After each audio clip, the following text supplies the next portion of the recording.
Ana punya cita-cita sekarang ni 2013 kan. 2030 map Ana, Sultan tak ada. Sultan dah habis. Malaysia ni dah jadi negara republik. Sistem presiden dah. Bila 2030 Anda punya map ni? Sekarang ni boleh dilihat ramai pihak ataupun ramai orang yang seolah-olah mempersendakan ataupun beli terhadap pemerintah utama kita di negara Malaysia ni, iaitu yang di Pertuan Agong YDPA, dengan macam-macam lah yang tidak secara langsung tapi dilihat seakan-akan mengejek institusi istana, ataupun lebih spesifik lagi yang nak saya cakap kat sini terhadap yang di Pertuan Agong sekarang, iaitu Sultan Ibrahim. Sebelum ni adalah Sultan Johor.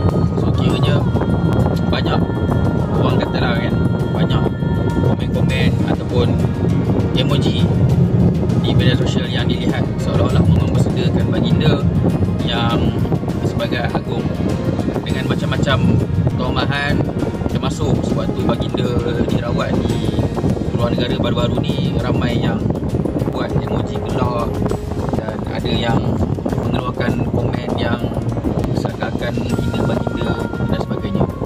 Jadi kita lihat balik, mungkin saya buat video ni akan ada pihak yang tak senang hati dan ada yang cakap saya sentuh isu 3R, tapi mungkin memang saya nak sentuh, cuma bukannya untuk menaikkan sensitiviti atau agar institusi diraja tu ditomah dan dihina. Cuma kita kena tengok balik, kita ataupun ramai orang banyak bercakap mengenai kepentingan kita mentaati sultan, pemerintah kan. Kita kena taat setia kepada raja dan negara, dan itu merupakan rukun negara. Tetapi sekarang ni dilihat seolah-olah benda tu tak dipandang serius, sedangkan orang yang mengherdik ataupun dilihat menghina institusi diraja sekarang ni, diorang ni dari satu sudut nak mempertahankan kedaulatan orang Melayu, nak mempertahankan institusi raja-raja. Contohnya kita dapat tengok ada sesetengah pihak yang dilihat menunggang isu titah adendum membabitkan YDPA ataupun yang di Pertuan Agong sebelum ni, iaitu Al-Sultan Abdullah. So dari satu sudut diorang kata memang kita perlu untuk taat ataupun kita perlu mentaati titah adendum tu mengenai kepada Menteri Datuk Seri Najib Razak. Tetapi dari satu sudut lain, mereka pula seakan-akan tidak menghormati institusi diraja, raja-raja Melayu, iaitu YDPA sekarang.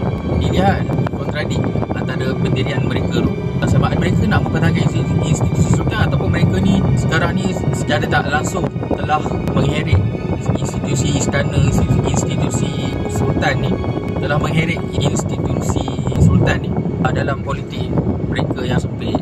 Maksudnya mereka tak suka dengan YDPA Agong, mereka boleh cakap macam-macam, tapi bila mereka ada perkara yang akan melebihkan mereka dari sudut istana, hal-hal berkaitan dengan istana, mereka perjuangkan bermati-matian dah sampai sanggup buat himpunan demonstrasi nak mempertahankan titah Sultan Melayu. Kononnya walhal Sultan Pahang pun bertitah agar titah baginda sebelum ni tak dibebaskan, disebabkan benda tu dah dibicarakan di mahkamah, dah diselesaikan ikut saluran undang-undang lah. Jadi kita tengok orang-orang yang menunggang isu-isu berkenaan dengan institusi kehakiman ni, mereka tak konsisten, sama macam mereka punya pendirian politik tak konsisten dengan fatwa mereka, fatwa yang ulama mereka keluarkan. Kemudian mereka nak memainkan sentimen yang raja-raja Melayu ataupun yang di Pertuan Agong sekarang lebih spesifik, seolah-olah tak berfungsi. Mereka nak gambarkan begitu, sedangkan mereka sendiri pun tahu raja-raja Melayu ni di Malaysia ni berperanan penting dalam menjaga agama atau bangsa Melayu itu sendiri. Mereka faham benda tu, tapi itulah nak bermainkan juga. Mereka dulu duduk cakap yang kita ni perlu bermatian mempertahankan institusi diraja, yang mana institusi diraja itulah yang menjamin kedudukan orang pribumi, orang Melayu sekarang ni. Tapi dari segi sudut mereka pula memainkan sentimen yang sebegitu sampai kan mungkin kita tak tahu satu hari nanti mungkin orang dah tak percaya pada raja-raja Melayu, dah tak percaya. Seterusnya akan jadi situasi di mana tak ada lagi institusi diraja di Malaysia ni, sampaikan negara ni jadi negara republik. Dan benda ni pun pernah dicakap oleh seorang tokoh ataupun seorang ustaz dalam yang dulu dikenali sebagai ustaz DAP, tapi sekarang ni setahu saya dah tukar kepada PKR. Anda punya orang yang bernama Wan Ji Wan Hussein 13 satu ketika dulu pernah viral video dia untuk cakap yang dia meramalkan 2030 ni sultan ataupun raja-raja Melayu, institusi sultan dekat Malaysia ni dah tak ada. Malaysia ni dah jadi negara republik beliau. So adakah Malaysia ni dah jadi negara republik macam-macam dekat sultan raja-raja Melayu sebenarnya ke arah itu? Kita kata nak menghapuskan sistem sultan ni adalah agenda DAP, tapi sekarang ni benda tu makan diri orang-orang yang memusuhi DAP ni sendiri yang sebenarnya duk mainkan sentimen agar institusi sultan tu dihapuskan secara tak langsung. So adakah mereka ni sedar perbuatan mereka sekarang ni sebenarnya menyemarakkan sentimen untuk cakap yang rakyat dah tak perlukan institusi diraja ni, sedangkan kita pun tahu institusi diraja ni yang mempertahankan orang-orang Melayu sekarang ni. Cuma kita ni duk takut sangat, bukanlah kita, orang ni lah, orang yang selalu menunggang isu-isu politik, isu-isu agama raja untuk menjadi pelabur ataupun modal politik diorang. Duk kata yang risau Malaysia ni nanti kalau tak jadi negara republik pun nanti Perdana Menteri bukan lagi daripada kalangan orang berbangsa ataupun berbangsa Melayu ataupun beragama Islam, bukan lagi daripada kalangan bangsa Melayu ataupun orang yang beragama Islam. Mereka risau benda tu.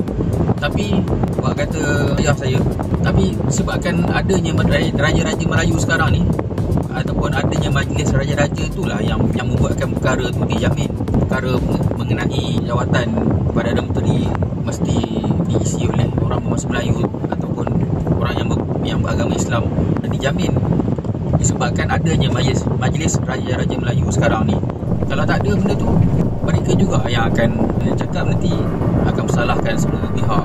Sedangkan sekarang ni mereka pun ke arah nak merendah-rendahkan institusi raja, dan mungkin disebabkan tindakan mereka sekarang ni yang akhirnya nanti menjadikan apa yang ditarget oleh Ustaz Waji tadi tu kenyataan, iaitu negara Malaysia ni jadi negara republik yang tak ada lagi sistem beraja. Waktu tu adakah mereka baru nak menyesal waktu tu yang Perdana Menteri masa tu adalah orang bukan Melayu ataupun orang bukan Islam, seperti mana yang mereka duk impi-impikan, duk bertahankan sekarang ni.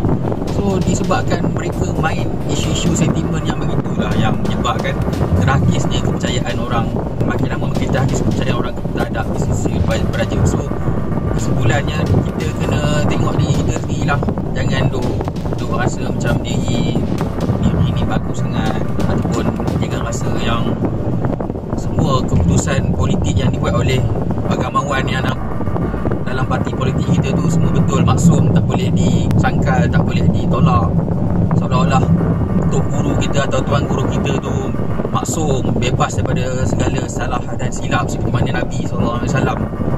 Sebab nampak ke arah itu mereka mainkan sentimen kebencian, termasuk kepada ni berdasarkan komen dekat Facebook lah, dekat social media, yang komennya bukannya orang nama Chan ke Wah Chan ke Chan Michael Leong ke, tak ada.